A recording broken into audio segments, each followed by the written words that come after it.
Dedivê gerdûna mezin qet ji xwe pirsî ez kî me?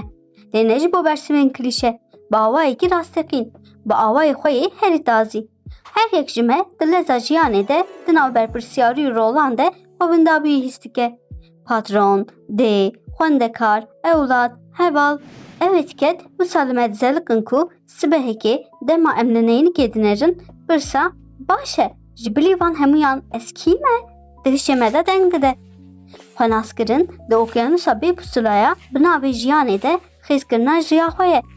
Ev keşif bêyî ku envantera xwe derxî dest pê nake. Niha ez ji te tenê sê peyvan dixwazim. Yek jê bi tevahî fîzîkî. Mînak, ne porê min xelek e. Belkî milê westiyayî. An jî gavên bilez. A duyem hestî. Li şûna peyvekî giştî wekî kêfxweş. Belkî hestekî wekî golekî aram. An kemanekî her gav tîş. Ya da wî jî xeyalî. Ew karakterê ku di hişê te de dijî. Kaşî wekî maceraperest an çavdêrekî nexuya. Gotera me ya berfire li ser malpera me ye. Hûn dikarin nêrînên xwe binivîs xêz an jî bi peyamekî dengî bi me re parve bikin. Ê peyamûtiyem di beşa daxuyaniyê de ne.